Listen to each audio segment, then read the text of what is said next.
저는 오늘 저녁 7시 40분 비행기로 대한항공이에요. 캄보디아에 갑니다.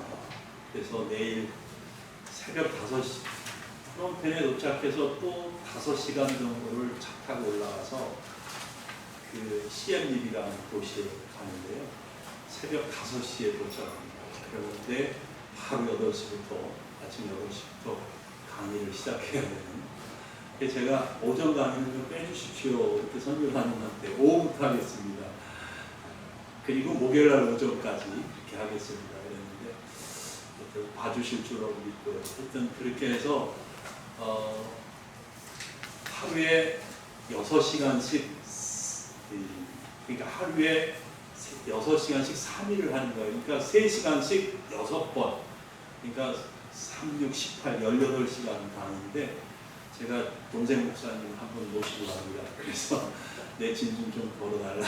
그분이 한 2~3시간 강의를 맡아 주실 거예요. 그러면 제가 그래도 15시간을 강의를 목사님들에게 하고 가야 됩니다.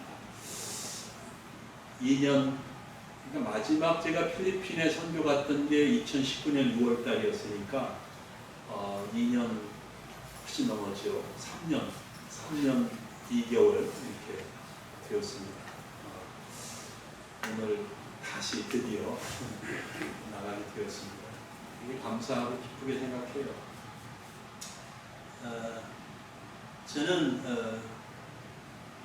대학교 다닐 때 목사가 되겠다라는 생각을 하기도 전이었는데 말씀드린 적이 있지만 오늘 선교를 가니까 꼭 모르는 분도 있으니까 다시 말씀을 드려보면 하숙방 벽에 세계 지도를 붙여놨었어요. 세계 지도를 붙여놓고 나가기 전에 그 앞에 서서 기도하고 나갔다 들어오면 그 앞에 서서 기도했습니다. 하나님 이 세계가 저의 무대가 되게 해주십시오.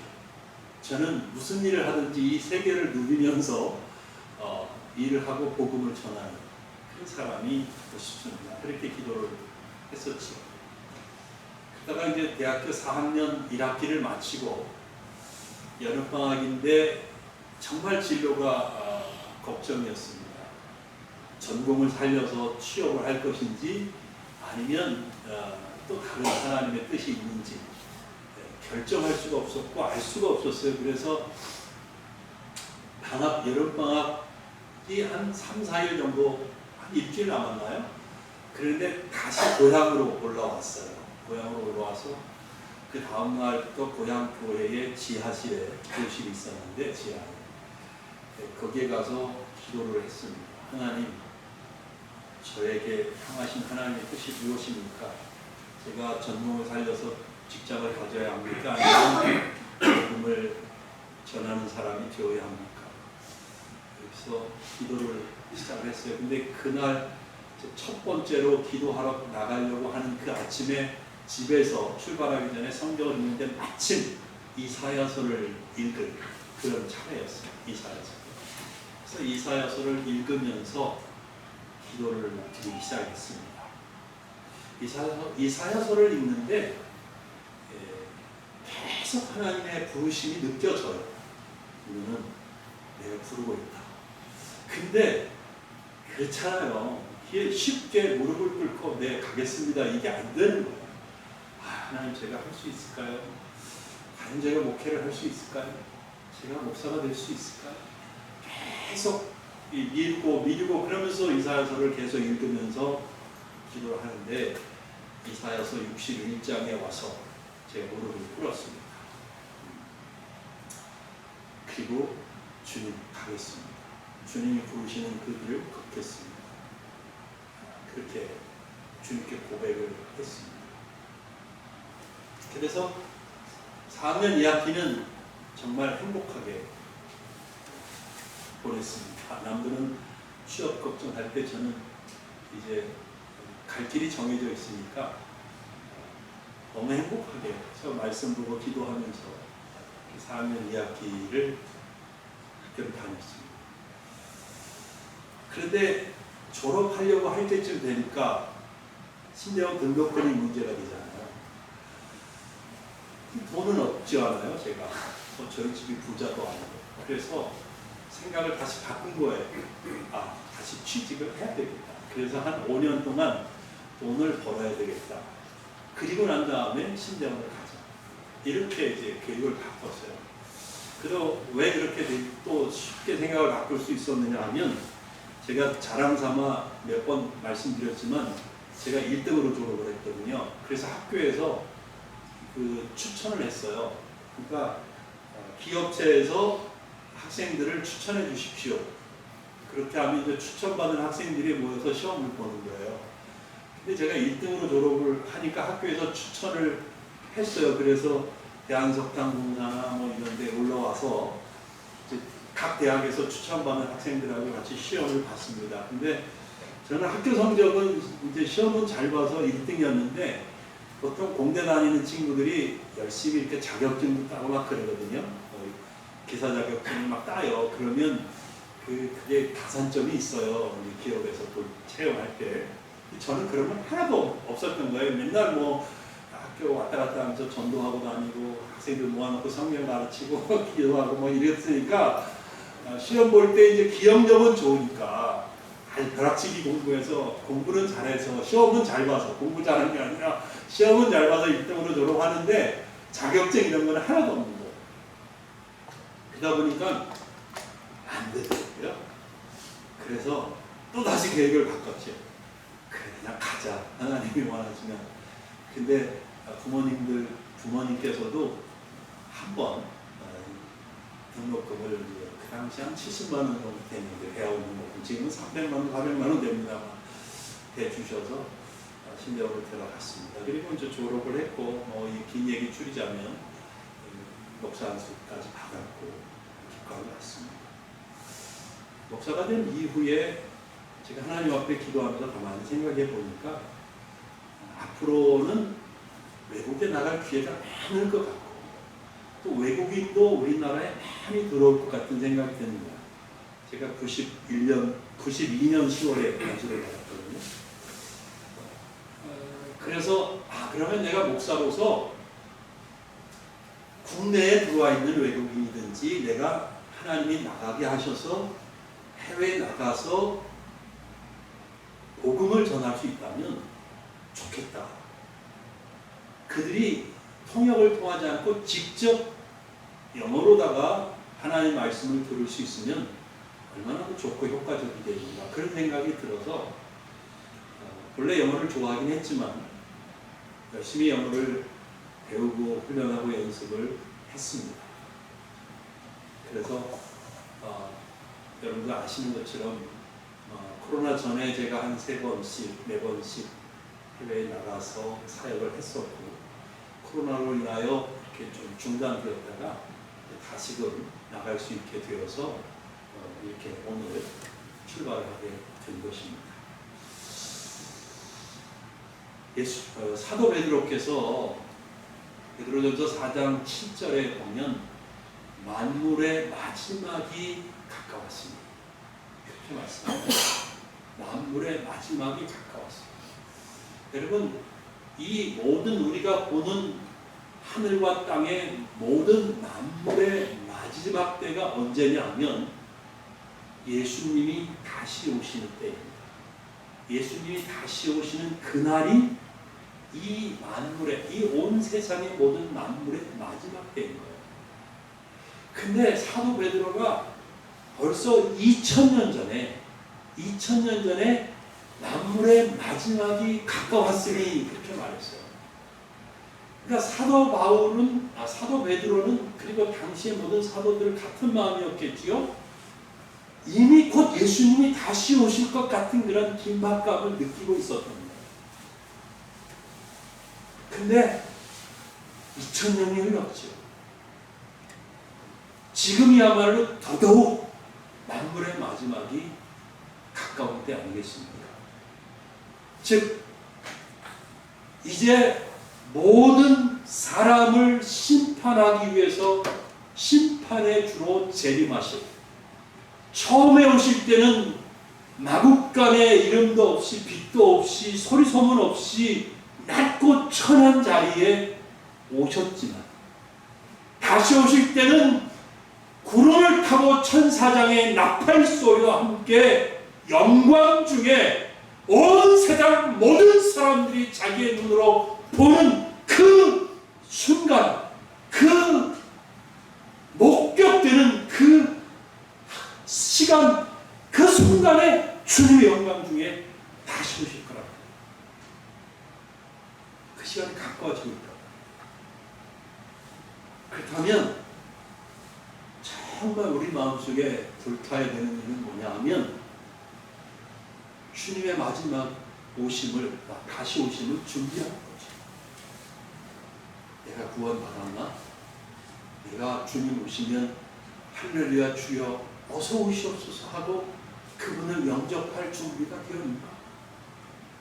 주님이 오셨을 때 내가 무서워서, 심판이 두려워서, 지옥에 갈 운명이어서 벌벌 떠면서 구멍을 찾고 지하실을 찾고 그렇게 숨어 들어가기 바쁠 것인가? 아니면 할렐루야 기다렸습니다. 주님 어서 오시옵소서, 아멘 주여 어서 오시옵소서 하면서 그 주님을 영접할 것입니다. 주님의 문제 아니겠어요? 자신을 돌아보시기 바랍니다. 심판의 주로 다시 오셔서 모든 악을 심판하시고 모든 죄를 심판하시고 그리고 모든 불신자들을 지옥의 유황불못에 던져버릴 심판주로 오실 그 주님을 기쁘게 감사하며 찬송함으로 맞이할 수 있는지, 아니면 무서워 벌벌 떨며 피할 곳을 찾다가 결국은 멸망당할 수밖에 없을지 생각해보십시오. 이 세상에, 우리나라에도 그렇지만 온 세상의 모든 민족 가운데 그런 영혼들이 아직도 너무 많아요. 그래서 주님은 오늘 우리가 같이 읽은 이 말씀을 주셨다고 믿습니다. 마태복음을 읽었지만 마태복음, 마가복음, 누가복음, 요한복음 다 마지막에 가서는 복음을 전해라. 가서 제자 삼아라. 너희들이 증인이다. 이렇게 말씀하시고 베드로에게 너는 내 양을 먹여라. 주님 이렇게 말씀하시고, 모르겠어요 여러분들 중에 이거 2000년 전에 주님이 당신의 제자들에게 말씀하신 거 아닌가요? 네 맞아요. 그렇습니다. 11제자에게 말씀하신 거예요. 11제자에게. 그런데 여러분, 하나님의 말씀이 그 당시 2000년 전에 그들에게 주어진 말씀이고, 그리고 이제는 2000년이나 된 고루한 책이고 낡아빠진 책이고 아무 의미 없는 책이고 이 시대 현대인들에게는 아무 가치 없는 책이라고 한다면 우리가 이렇게 모여 있을 필요가 없죠. 여러분, 성경은 영원한 하나님의 말씀입니다. 2000년 전에도 살아있는 하나님의 말씀이고 지금 이 시대에도 살아있는 하나님의 말씀입니다. 그러므로 2000년 전에 예수님이 제자들에게 하신 이 말씀은 2000년 후에 주님이, 하나님의 성령이 지금 우리, 저와 여러분에게 동일하게 말씀하고 계신다는 사실을 알 수 있어요. 깨달을 수 있어요. 아멘? 그렇습니다. 그 주님이 뭐라고 말씀하십니까? 가라고 말씀하시죠. 근데 가라고 말씀하시는 주님이 먼저 자신이 어떤 분인지를 밝히고 계세요. 그렇죠? 네. 생각을 해보세요. 아무런 자격이 없는 분이, 누군지도 모르는 분이 우리에게 이런 말을 할 만한 그런 분인지 어떤지 불확실한 분이 말을 한다면 우리가 듣겠어요? 들을 리가 없잖아요. 그죠? 근데 주님이 뭐라고 말씀하세요? 18절입니다. 같이 읽어볼까요? 시작. 예수께서 나와 말씀하여 이르시되 하늘과 땅의 모든 권세를 내게 주셨으니. 예수께서 당신에 대해서 뭐라고 말하고 계세요? 하늘과 땅의 모든 권세를 내게 주셨으니. 하나님 아버지로부터 하늘과 땅의 모든 권세를 받으셨다는 거예요. 아멘. 그죠? 그 말씀을 조금이라도 깊이 한번 생각해 보신 적이 있는지 어떠신가요? 자, 하늘과 땅의 모든 권세를 가졌다. 무슨 뜻일까? 이 온 우주의 하늘과 땅의 모든 사람, 모든 만물, 모든 피조물 가운데에 주님이 권세를 가지셨다는 거죠. 무슨 말이에요? 당신 마음대로 하실 수 있다는 거예요. 당신 마음대로 하실 수 있다. 예수님이 대통령을 세우기도 하고 끌어내리기도 할 수 있는, 예수님이 왕을 세우실 수도 있고 폐위하실 수도 있다는 거예요. 예수님의 통치 아래 모든 피조물들이 통치를 받고 있다는 거예요. 그렇잖아요. 시간, 그 다음에 무슨 에너지, 그 다음에 무슨 과학적인 원리, 물리 법칙, 이런 것도 다 누구 아래 있다는 거예요? 주님의 권세 아래 있다. 여러분, 가끔 물리 법칙이나 자연 법칙이 파괴되어서 어떤 일이 일어날 때 그것을 우리가 뭐라 그래요? 기적이라고 해요. 기적. 그렇잖아요. 그죠? 우리가 지금까지 살면서 보고 경험한 거와 정반대의 일이 일어나요. 분명히 내가 보고 배우고 경험한 거에 의하면 이건 이렇게 이래야 돼. 저건 저래야 돼. 그런데 그것을 깨고, 그 상식과 지식을 깨고, 그 물리 법칙을 깨고, 그 자연 법칙을 깨고 어떤 일이 일어나면 그건 기적이에요. 근데 그 기적을 누가 행하시는 거예요? 누가 행하시는 거예요? 예수님이 행하시는 거예요. 왜요? 예수님은 하늘과 땅의 모든 권세를 가지시고 계신 분입니다. 우리가 다 주님이 하시는 일을 이해할 수는 없지만 주님은 하늘과 땅의 모든 권세를 잡으시고 우리들의 삶을 주관하십니다. 이 땅의 사람들을 주관하십니다. 만물을 다스리십니다. 모든 동물을 다스립니다. 하늘에 있는 것과 땅 위에 그리고 바닷속에 있는 모든 만물을 누가 다스리셔요? 예수 그리스도. 하나님이 다스린다. 그래도 맞아요. 예수님이 다스리십니다. 왜요? 그분은 하늘과 땅의 모든 권세를 가지셨기 때문에. 여러분, 죽은 자가 살아날 수 있어요. 누가 허락하면? 예수님이 허락하면. 왜요? 죽음의 권세를 누가 가지고 있어요? 죽고 사는 권세를 예수님이 가지고 있어요. 불치병이 날 수 있어요. 누가 허락하면? 예수님이 허락하면. 왜요? 예수님은 모든 병을 다스리시니까. 성경 읽어봐요. 네 믿음 보니까 네 아들 낳았어. 그러면 그 말이, 그 주님의 말씀이 입에서 떨어지는 바로 그 정확한 시간에 낳는다. 요한복음 5장에 그 고위 관리 아들이 아파가지고 예수님 와서 기도하잖아요. 그 낫다 그러니까 믿고 가. 근데 중간에 그 하인들이 와서 나았습니다. 아드님 나았습니다. 언제 나니? 지금부터 예를 들어서 1시간 전에 났어요. 예수님이 1시간 전에 딱 말씀하셨어요. 네 아들 낳았어. 그러니까 예수님이 말씀하신 네 아들 낳았어 한 그 정확한 시간에 하인들이 보고하기를 당신 아들이 낳았습니다. 이렇게 말해요. 누구의 권세? 예수님의 권세. 예수님의 권세. 하늘에 나는 공중 나는 새도 예수님이 날게 하시는 거예요. 너는 이제 그만 떨어져라 그러면 떨어지는 거예요. 너는 이제 그만 살아라 그러면 그만 사는 거예요. 너는 이제 이 땅의 삶을 마치고 내게 와라 그러면 우리도 가야 되는 거예요. 내 마음대로 되는 게 아니에요. 내가 지금은 팔을 막 흔드니까 내 마음대로 되는 것 같죠? 어느 날 한순간에 내가 못 움직일 수도 있는 거예요. 여러분 신상이 그냥 무덤이 될 수도 있어요. 주님이 권세를 잡고 계시는 거예요. 그 주님이 말씀하세요.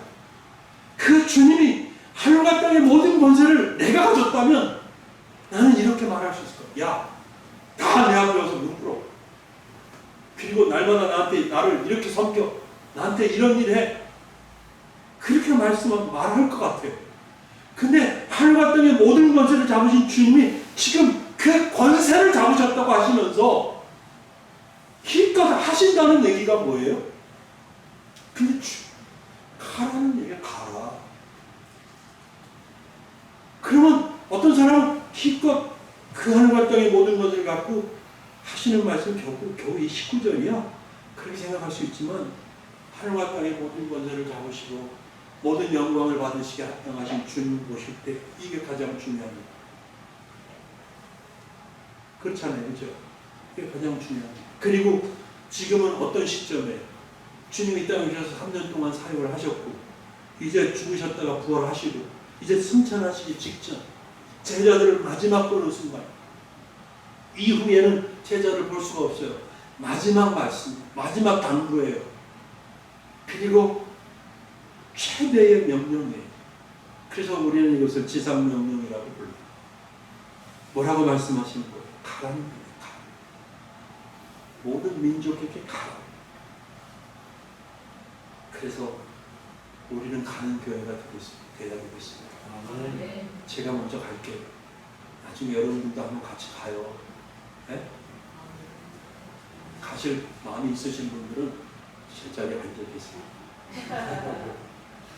다 가실 줄 알겠습니다. 저는 먼저 같이 가요. 선교지에 가보면 우리가 얼마나 하나님의 은혜를 받았는지 얼마나 축복을 받았는지 알게 돼요. 그리고 그 선교지의 영혼들이 정말 불쌍하게 느껴져요. 정말 왜 그런지 몰라도 저들이 저렇게 어렵게 사는데 그 어려움 중에서라도 주님을 만났으면 좋겠는 거야. 주님을 만나고 구원을 받았으면 좋겠는 거야. 그래서 이 땅에서는 가난한 나라에 태어나서 고생하며 살다가 이 땅에서 삶을 마칠 수 있지만 저들의 영혼은 구원받았으면 좋겠는 거예요.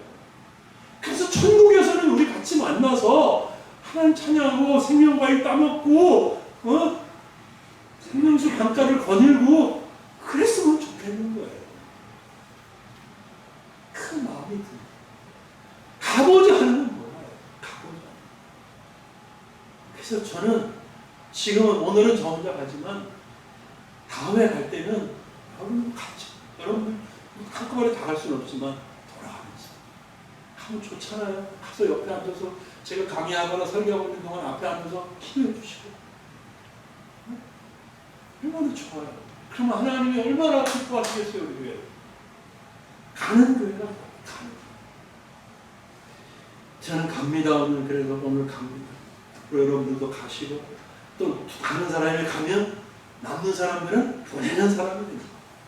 근데 여러분 가는 사람과 보내는 사람이 똑같이 가는 거예요. 하나님 보실 때는 가는 사람 위해서 보내면서 여기 남아서 기도하고 그냥 하나님 앞에 뒤에서 막 마음으로 성원하고 기도로 막 이렇게 하면 똑같이 가는 거예요. 하나님 보시고. 아멘. 그렇죠? 가는 우리가 되었으면 좋겠어요. 너희는 가서 모든 민족을 제거하사. 모든 민족. 제가 참 이런 부끄러운 얘기인데 솔직히 이슬람 나라에는 가기가 무서워. 솔직히 그래요. 그게 솔직한 말이에요.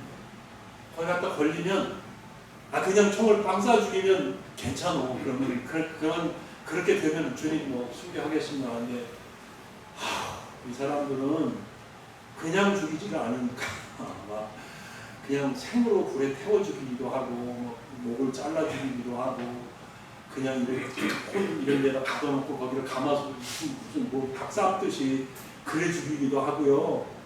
내가 그런 영상들을 몇 개 보고 하여튼 몇 개월 동안은 내가 이 시달렸다니까요. 거예요. 그래서 이슬람 나라에 거기 가서 살면서 선교하는 선교사람들 정말 존경. 정말 하나님이 특별한 은혜를 주셨고 그 민족을 사랑하는 마음을 주셔서 가는 분이 있어요. 그 사지로 가는 거나 마찬가지예요. 뭐 때문에? 말씀드렸잖아요. 살려내고 싶은 거예요. 마지막 때에 죽어가는 영혼들을 살려내고 싶은 거예요. 그러니까 죽을 수 있고 감옥에 갇힐 수도 있고 정말 위험한 곳인데도 가는 거예요. 영혼을 사랑하니까 하나님의 명령이 너무 준엄하니까. 제가 같이 보내 모든 민족을 품고 그들에게로 가야 돼. 그래서 그 다음에 명령이 뭐예요? 그 다음에 명령이 뭐예요? 제자로 삼아, 제자로 삼아. 우리가 이제 복음을 전해서 예수 영접하고 이제 그러면 죄 용서 받았고 구원 받았다고 이렇게 복음을 전합니다. 근데 주님이 원하시는 것은 제자로 삼아, 제자까지 삼아. 이게 내 제자로 삼으라는 얘기예요? 아니에요. 누구 제자로 삼으라는 거예요? 예수님의 제자. 예수님 것이죠. 근데 하는 사역자들 중에 자기 제자 삼는 사람들이 그래서 막 자기 심부름시키고 자기 막 종처럼 부려먹고 그렇게 하려고 하는데 그건 아니에요. 자기 제자를 삼는 게 아니라 예수님 제자. 그 저는 오늘 가면 내일부터 캄보디아 목사님 수십 명이 모인대요. 그럼 그분들에게 목회에 대해서 얘기하고 말씀을 나누면서 그분들을 예수님의 제자로 만들고 싶은 거예요. 예수님이 기뻐하시는 목회자로 세우고 싶은 거예요. 네? 정말 그들이 다시 힘을 얻어서 하나님 저 부르신 거 맞네요. 다시 힘을 얻습니다. 이 말씀을 들으면서 제 가슴이 뜨거워집니다. 제가 영혼을 다시 사랑합니다. 제가 다시 복음의 열정이 생겼어요. 내가 하나님의 교회를 사랑하겠습니다. 다시 부르신 사명을 충성스럽게 감당하겠습니다. 이 마음이 불일 때 일어났으면 좋겠다. 사도 바울이 디모데에게 편지하면서 내가 내 속에 있는 은사를 부릴 듯 일어나게 싶다. 그런 말씀하시잖아요. 디모데후서 1장. 그렇게 하십시오. 그렇게 하십시오. 캄보디아 목사님들 마음속에 정말 하나님이 주시는 은사가 부릴 듯 일어나서 다시 자기들 목회하는 교회를 가가지고 기도하고 전도하고 영혼을 사랑하고 캄보디아를 사랑하고 우리나라도 대한민국처럼 복음이 땅을 뒤덮게 하시고 하나님의 축복을 받는 나라와 민족 되게 하시고 캄보디아가 세계 선거를 감당하는 나라가 캄보디아 목사님들이 이렇게 변하고 이렇게 가슴이 뜨거워져서 기도하면 그게 얼마나 놀라운 일이에요. 선교에 엄청난 기둥이죠. 그죠? 한 기둥이죠. 선교에. 저에게 하나님이 이 삶을 주십니다. 이게 더 가슴이 뜨거워져요. 생각만 해요. 가슴이 뜨거워져요. 생각을 해봐요. 15시간 어떻게 가요? 대학에서 한 학기 동안 교수님이 한 학기 동안 강의하는 게 15시간. 어떤 때는 공휴일 있어서 휴가 나고 그러면 15시간도 아니고요. 12시간, 13시간밖에 안 될 때도 많아요. 15시간 강의는 대학에서 한 학기 동안 교수님들이 강의하는 그걸 3일 동안 하는 거예요. 그러니까 저는 이론 강의하고 무슨 학자가 이런 얘기하고 저런 얘기했다 이런 얘기 안 해요. 성경을 계속 찾아요. 성경을 계속. 그래서 그 성경을 읽다가 어느 한 구절이라도 캄보디아 목사님 어떤 분 마음속에 그냥 불이 일어나고 그냥 가슴이 뜨거워지면 할렐루야잖아. 할렐루야. 그걸 바라면서 태풍이 온다고 해서 겁나지만 그래도 저는 비행기를 타려고 기도해 주시기 바랍니다. 기도해 주세요. 아멘. 네. 그래서 캄보디아 목사님들이 주님의 제자가 되면 얼마나 좋겠어요. 주님이 두 가지를 더 얘기하세요. 제자로 삼아, 주님의 제자로 삼아. 그렇다고 해서 제자가 됐다고 해서 완성된 게 아니에요. 자, 주님이 제대로 기도하시고, 그죠? 그 마가복음 3장 15절에 보면 제대로 기도하시고 제자들을 12명을 택하셔요. 그죠? 베드로부터 시작해서 12명을 불러내셔요. 자, 제자로 삼은 거예요. 제자로 삼았어요. 이제 내가 너희들을 제자로 삼는다. 그러면 제자로서 완성된 거예요? 아니지요. 그때부터 시작이었던 거예요. 그때부터 3년 동안의 과정이 시작되는 거예요. 아무것도 있던 제자들을 3년 동안 데리고 다니시면서 같이 먹고 자면서 말씀하시고 기적을 보여주시고 하나님 나라에 대해서 얘기하시면서 훈련을 시키시는 거예요. 그때부터.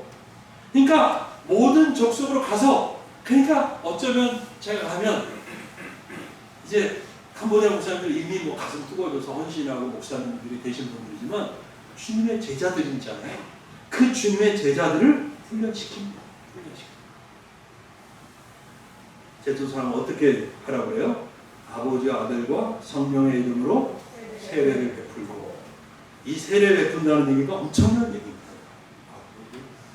원고 없이 그냥 하니까 길어진다. 원고를 안 쓰고 그냥 이게 쓰려고 하니까 너무 길 것 같아서 안 썼더니 되게 길어집니다. 네, 조금 하고 조금만 더 할게요. 오늘 이해해 주세요. 자, 우리는 그냥 세례라면 신앙생활 6개월 이상 되고 그냥 물 이렇게 해갖고 내가 예수를 믿는 누구누구에게 하나님과 예수 그리스도와 성부와 성자와 성령으로 성령의 이름으로 세례를 주노라. 그냥 그게 세례라고 생각하잖아요. 그냥 예식이고 그냥 교회의 하나의 어떤 예식 그리고 절차 뭐 이렇게만 생각하시기 쉬운데요. 그게 아니에요. 세례를 주라는 말은 엄청난. 세례를 누구한테 베풀어? 아무한테 오늘 교회 처음 나왔으면 세례 베풀어요? 아니요. 저 오늘부터 예수 믿겠습니다. 그렇다고 세례를 베풀어요? 물론 성경에는 그래요. 근데 현실에서는 그게 잘 안 되죠. 그래서 그냥 이 땅에 있는 교회는 6개월, 저도 6개월을 보는 거예요. 6개월. 그러면 학습이라는 걸 주고 그 다음에 또 6개월을 보는 거예요. 그래서 이 사람이 한 1년은 지나야 그래 진짜 믿음이 들어갔다라고 교회가 생각을 하겠다 이 말이에요. 그래서 세례를 베푸는데 그냥 세례 주는 게 아니잖아요. 예수를 믿는지 예수 그리스도를 고백하는지를 보는 거죠. 그래서 세례를 베푸잖아요. 그러면 세례라는 말 자체는 죄를 씻고 정결하게 된다는 말이에요. 근데 그 세례를 통해서 예수님과 하나가 됩니다. 예수 그리스도의 공동체에 들어오는 거예요.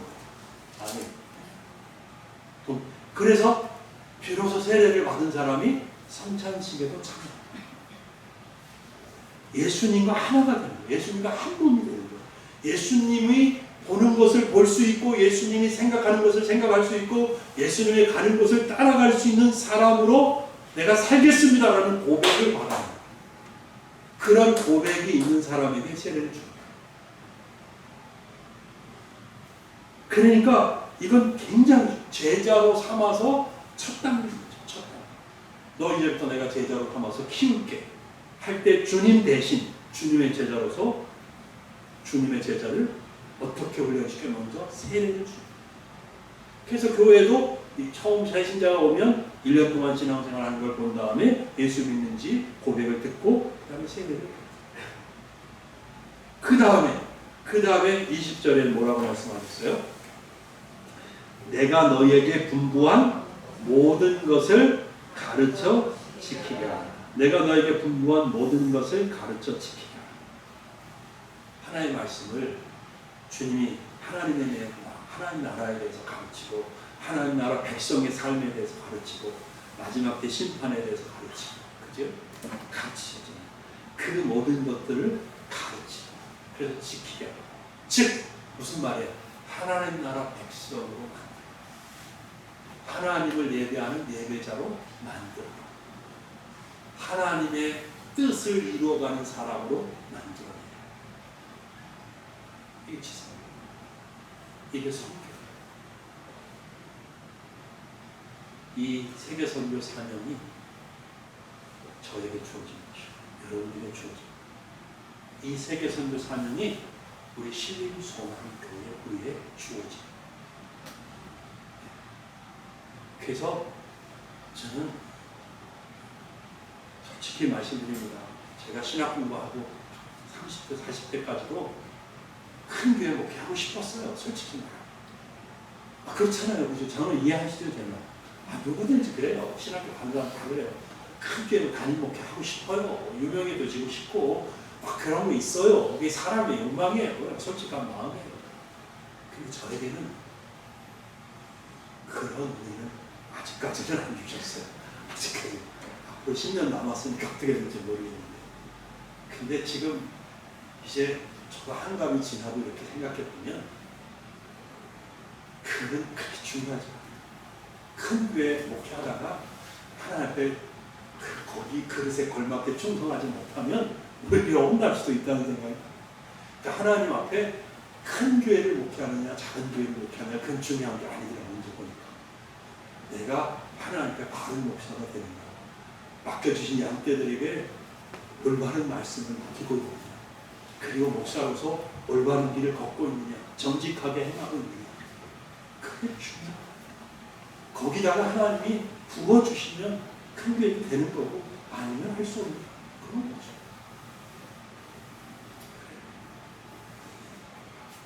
또 한편 이런 생각도 들어요. 만약에 제가 5,000명 모이는 교회 담임 목사라 그러면 글쎄요, 그렇게 해서 또 자주 선교를 나갈 수 있을까 그런 생각도 들기도 해요. 여러분의 목사는 이런 사람이에요.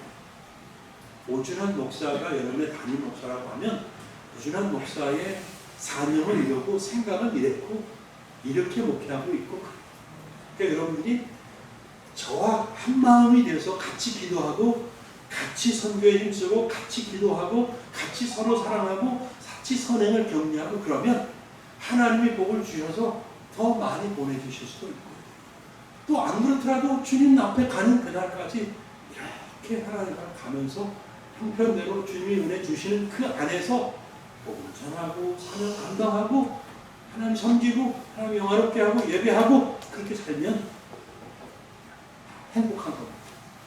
그죠? 아멘? 그렇게 살았으면 좋겠어요. 고맙습니다. 여러분 정말 고맙습니다. 잘 갔다 오겠습니다. 기도 많이 해주시고 같이 기도하죠?